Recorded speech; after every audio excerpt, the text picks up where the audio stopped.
E nós começamos o Liberdade de Opinião indo direto ao Rio de Janeiro para conversar com o jornalista Sidney Rezende. Hoje um pouquinho deslocados no tempo e no espaço, porque estávamos esperando acabar a sua aula pela internet de ginástica. Acabou, não é, Sidney? Você é formidável. Senhoras e senhores, muito bom dia. Colombo também, à disposição. Mas valeu a pena, hein, com essa pesquisa que está aí. Se você me perguntar, é um bom tempo para a gente conversar. Vou te perguntar. Aliás, é o nosso primeiro assunto. Nós acabamos de divulgar essa pesquisa em parceria com o Instituto Real Time Big Data, uma pesquisa exclusiva da CNN Brasil sobre as eleições presidenciais do ano que vem. Como eu disse agora há pouquinho, você já estava nos ouvindo, Sidney, é a primeira pesquisa feita depois da decisão de anteontem do ministro Edson Fachin, que anulou as condenações do ex-presidente Lula, que devolveu a ele os direitos políticos e, portanto, consequentemente, a possibilidade de disputar as eleições do ano que vem. Bolsonaro lidera a disputa, ele tem 10 pontos de vantagem sobre Lula, que é o segundo colocado. Já em um possível segundo turno entre Lula e Bolsonaro, há uma vantagem para Jair Bolsonaro, porém dentro da margem de erro, o que significa que ambos estão tecnicamente empatados. Sidney, aquela análise feita por muita gente a partir da decisão do ministro Fachin na segunda-feira, de que a possível candidatura do ex-presidente Lula concorrendo com Jair Bolsonaro praticamente elimina a possibilidade de qualquer outro adversário, faz sentido a partir dos números observados na pesquisa exclusiva divulgada agora pela CNN? Sinceramente, eu acho que é cedo para a gente responder à impossibilidade de um terceiro nome.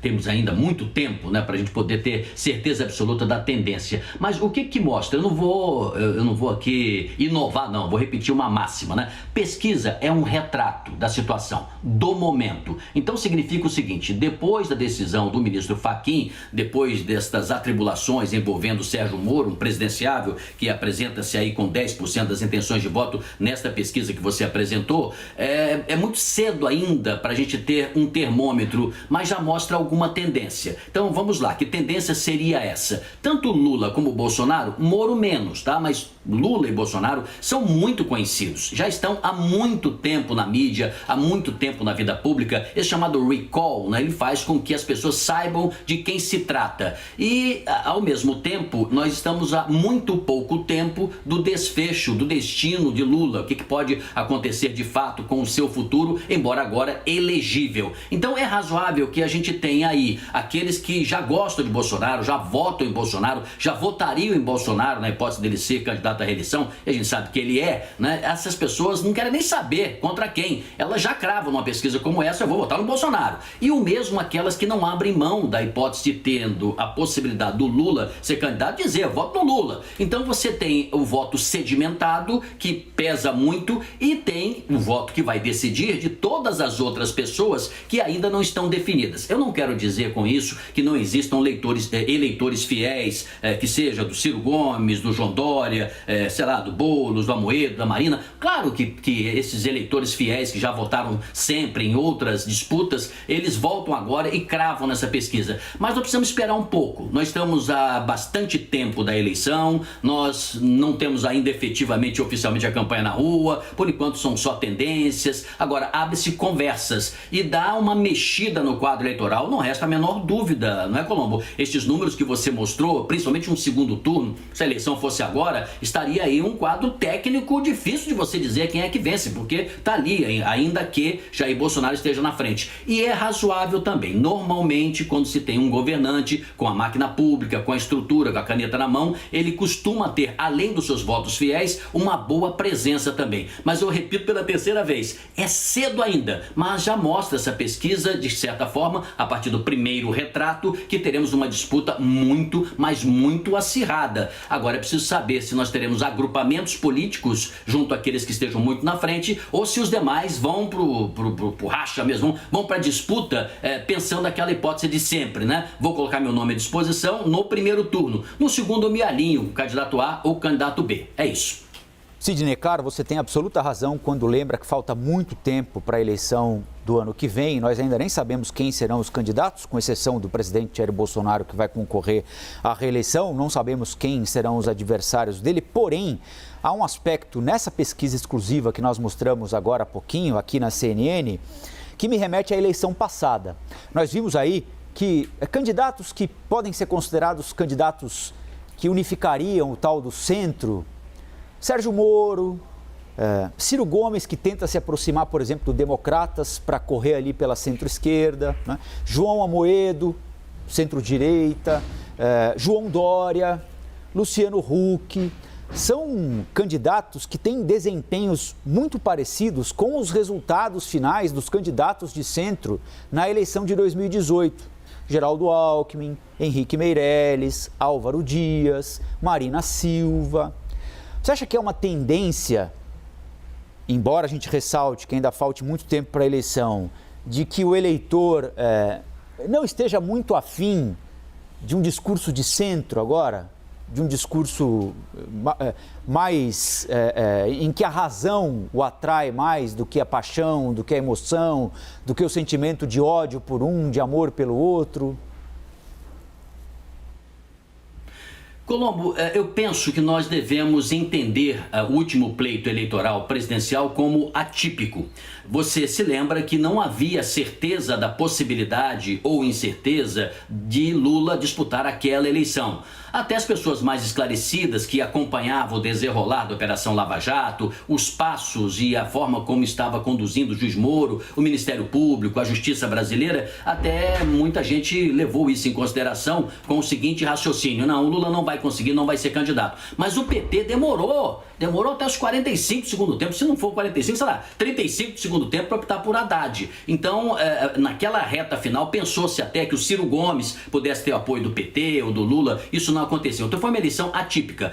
Agora, o discurso pode ser reavivado, o discurso anticorrupção, o discurso de comparação. Eu me recordo de uma disputa, você haverá de lembrar, que teve muito acirrada em São Paulo, muito viva, com dois expoentes da política daquela época, que era o senador Mário Covas, que tornou-se governador de São Paulo, e Paulo Maluf, que tinha um recall muito grande, era muito conhecido, muito popular. Até hoje, né, o Maluf tem um eleitorado fiel a ele, enquanto tem também outros que o julgam uma péssima opção sob todos os sentidos. Ele despertava emoções. Mas eu me lembro que na disputa o Mário Covas disse: eu quero comparar o meu governo ao seu governo. E o Maluf dizia: não, temos que falar agora. Não, agora não. Eu quero comparar o que você fez com o que eu fiz para o que possamos fazer se o povo nos escolher. E esse discurso contra a parede, naquele momento, foi favorável a Mário Covas. Então é possível sim que volte o discurso anticorrupção, que volte a pressão mais pela direita, pela extrema-direita, o acirramento, um pouco a política do ódio, né, que possa ocorrer de lado a lado. Isso pode acontecer, mas é possível também que exista comparação. Mas isso é lá na frente. Quando você me pergunta hoje, eu continuo achando, hoje ou lá na frente, que emoção prevalece em cima da razão. Mas você lembre-se, a primeira pergunta que você fez é sobre a viabilidade ou não do centro. E eu quero te responder que isso não está fora do baralho. Neste momento, há uma certa polarização. Claro que você pode dizer assim, mas Sidney, será que não pode um Sérgio Moro, de repente um João Dória, um Huck, eu estou pegando aqui os nomes da pesquisa que você adiantou, e eles de repente fecharem em torno de um nome só e ser uma terceira força? Pode, isso pode acontecer, mas é um pouco mais difícil dentro desse quadro quando você tem dois disputantes. É como se fosse uma luta que dizia o seguinte: entrou lá um competidor fortíssimo, Bolsonaro, e entrou um competidor que seria o número 1, mas ele não pôde competir, que era o Lula, e foi o pupilo dele, o Haddad, e o Bolsonaro ganhou do Haddad. Como é que seria essa luta Lula e Bolsonaro? Neste momento, diz a pesquisa, Bolsonaro venceria. Vamos esperar o desenrolar da disputa. Eu acredito que no ano que vem vai ser muito diferente por causa justamente do que você me indagou, essas forças de centro. Nos Estados Unidos, o discurso mais moderado venceu o discurso que era do Trump, mais radical. Vamos ver o que pode acontecer aqui, embora, claro, são ingredientes diferentes, sociedades diferentes, mas as eleições são similares, né? O povo é que decide. Sobre essa eleição em São Paulo que você se referiu, foi para o governo do estado em 1998. O Mário Covas tinha vencido a primeira eleição em 94 contra o Francisco Rossi, que era um político aqui de Osasco, na Grande São Paulo. E aí, em 98, ele fez um primeiro mandato do ponto de vista fiscal muito rígido, né? e conseguiu apresentar poucas obras. Era um trabalho mais de base que vinha sendo feito pelo governador Mário Covas naquela época. E ele chegou à eleição de 98 com dificuldade para se reeleger, né? Contra alguém que era conhecido por fazer muitas obras, o ex-prefeito Paulo Maluf. E o Mário Covas passou para o segundo turno por uma ligeiríssima vantagem em relação a Marta Suplicy, que ainda não tinha sido eleita prefeita de São Paulo, isso foi em 2000, né? Uma ligeira vantagem em relação a ela, e depois o PT declarou apoio ao PSDB em São Paulo naquela eleição para derrotar o Paulo Maluf no segundo turno, como você bem lembrou, ficou muito marcado pelo confronto de biografias. Foi a decisão tomada pelos tucanos em São Paulo, confrontar a biografia de Mário Covas com a biografia de Paulo Maluf. Que bom que você fez esse histórico aí, excelente. Só uma observação, eu tenho para mim que esta próxima eleição, isso já dá para falar com tanta antecedência, ela será uma eleição que vai ter que ter debate entre os candidatos. Eu acredito que o presidente Bolsonaro, que participou de um debate apenas, se eu não me recordo, né, na televisão, depois não mais quis comparecer, e ele foi vitorioso, com bastante folga na eleição passada, sendo ele um dos escolhidos, por exemplo, como líderes, e como ele está sendo, e acredito que vai ser mesmo, acredito que haja grande possibilidade dele ir para o segundo turno a princípio, ele vai ter que ir a debates, então é bom que ele vá se preparando agora também, os demais vão pedir isso. O povo brasileiro vai pedir isso, mais esclarecimento. E como essa pesquisa, ela é um retrato da situação, do momento, a primeira, ela é válida, precisamos acompanhar uma segunda, uma terceira, para vermos a tendência do desenrolar conforme a população for tomando conhecimento deste processo judicial que envolve o Lula, de outras informações. Ele vai dar entrevista coletiva já mais imediatamente para falar sobre a situação dele jurídica. Mais adiante nós teremos aí debates dos seus aliados com outros que apoiam outros candidatos, inclusive bolsonaristas. Esse debate intenso, sim, vai ser um grande esquenta, mas no início do ano que vem, meu amigo, esse vai ser o assunto prioritário. Hoje deveria ser até a pandemia, né? A pandemia é que mais nos aflige, a julgar que morreram 1.954 pessoas ontem e nós temos 268.370 pessoas brasileiros que já morreram por conta da situação terrível desse vírus que se expande.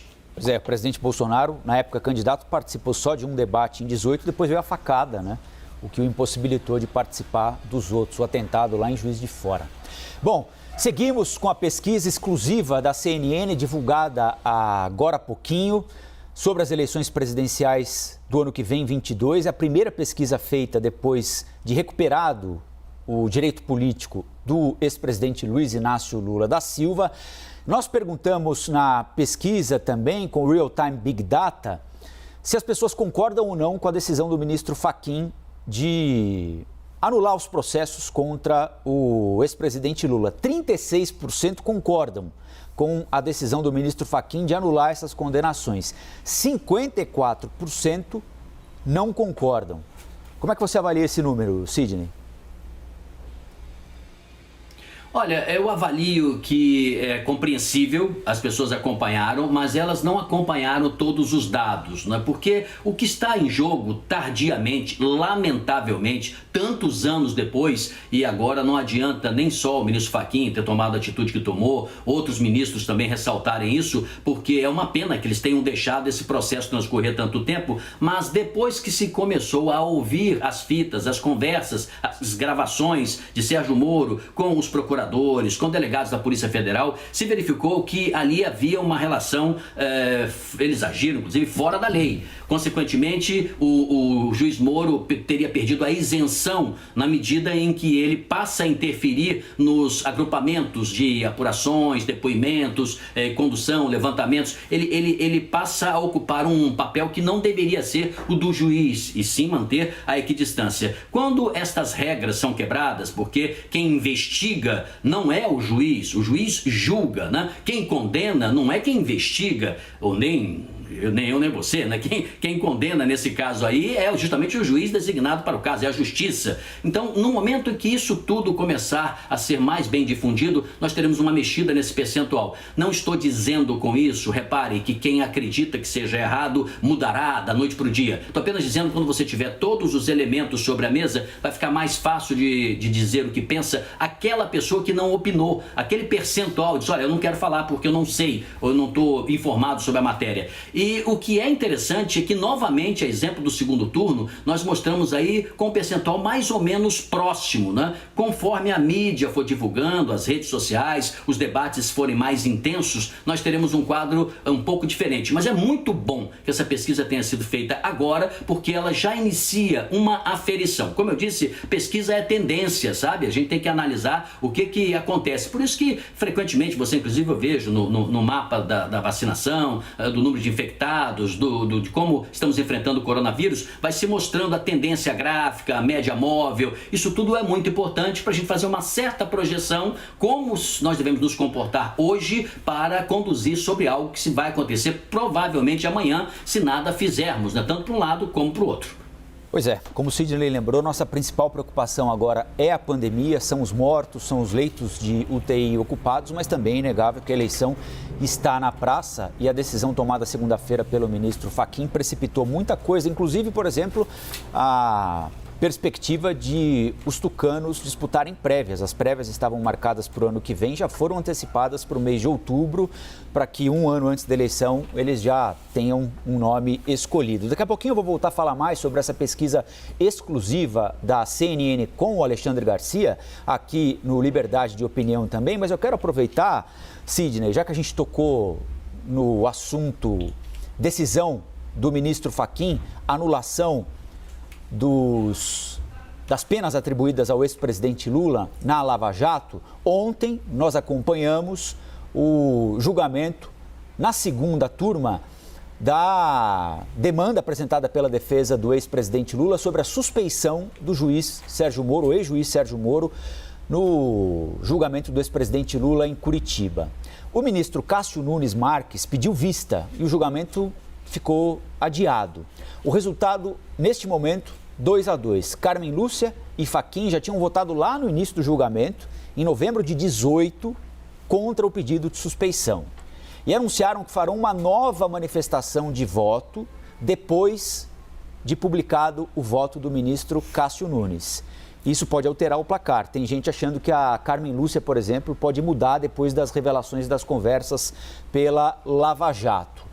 Voltaram pela parcialidade de Moro os ministros Ricardo Lewandowski e Gilmar Mendes. Nós separamos um trecho do que disse o ministro Gilmar Mendes ontem. Com fundamento no artigo 101 do Código de Processo Penal, determina ainda que o juiz excepto Sérgio Fernando Moro seja condenado ao pagamento das custas processuais da ação penal na forma da lei. É como voto. O combate à corrupção tem que ser feito dentro dos moldes legais, observado o devido processo legal. Não se combate crime cometendo crime. Foi muito forte, muito contundente o voto do ministro Gilmar Mendes ontem, não é, Sidney? Como é que você viu o que aconteceu ontem? O que é que você projeta para quando o julgamento for retomado?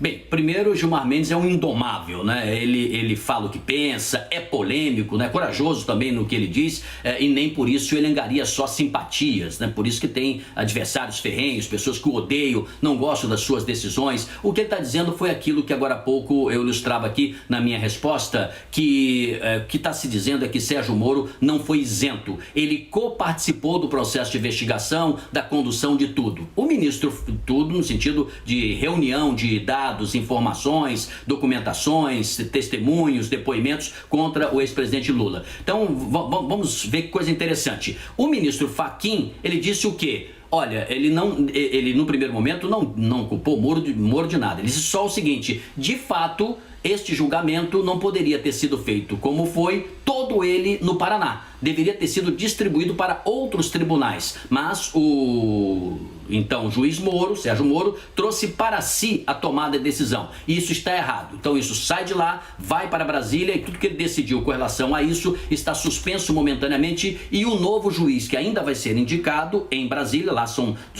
duas áreas, né, que podem sair o juiz ou a juíza, né, que possa tomar conta disso, pode reunir as provas já coletadas ou não. Isso é o que disse o ministro Fachin, um dia antes. Um dia depois, a segunda turma continua a votação e Gilmar Mendes e Lewandowski argumentam o seguinte: não é possível, não foi somente porque aquele foro não era o adequado no Paraná. Na verdade, ocorreu crime, ocorreu desde o início uma condução totalmente suspeita, não foi isenta, o juiz não julgou de maneira correta, ele fez perseguição, ele acertava as coisas com a Polícia Federal e com a Procuradoria de forma que se fizesse um julgamento incompleto, um julgamento não correto, né, como deveria ser e como deve ser o papel da justiça e de um juiz.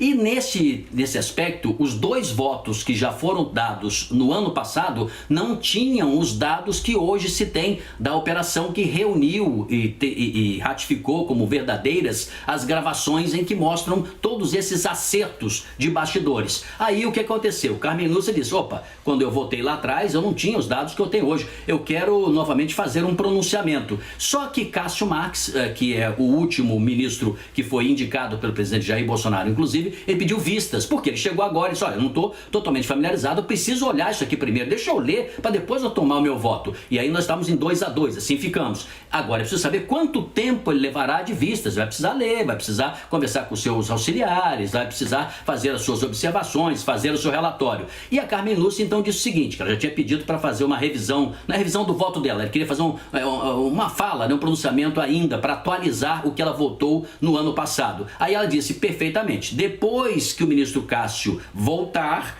das vistas que ele vai agora analisar o processo, eu vou então fazer o meu pronunciamento. Não antes, vou fazer depois. E aí precisamos saber como é que o ministro Cássio vai se pronunciar, se houve ou não suspeição do juiz Moro, se de fato ele fez em benefício próprio. O complicador que logo depois que Jair Bolsonaro vence e convida o juiz Moro para ser ministro e ele aceita, ele enfraqueceu a Operação Lava Jato, deu uma demonstração que ele estava contente e à vontade de integrar um governo que justamente venceu sem a permissão e a condição de ter Lula como adversário. Então criou essa suspeição, o que não significa que Lula possa concorrer, como é elegível hoje, até perder a eleição em 2022. Isso pode acontecer, né? Então não sabemos, o povo é que vai decidir.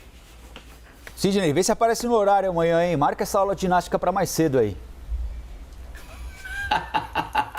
Olha, mas se é que isso é verdade, valeu até a pena, viu? Porque pegamos uma pesquisa completa e foi muito bom. Em cima do lance, como a CNN sempre faz. Vamos pedir desculpas aí aos nossos telespectadores, porque chegamos um pouquinho depois aqui na nossa conversa, mas valeu a pena. Já te dedurei para chefia aqui. Até amanhã, Sidney. Um abraço, gente. Até amanhã.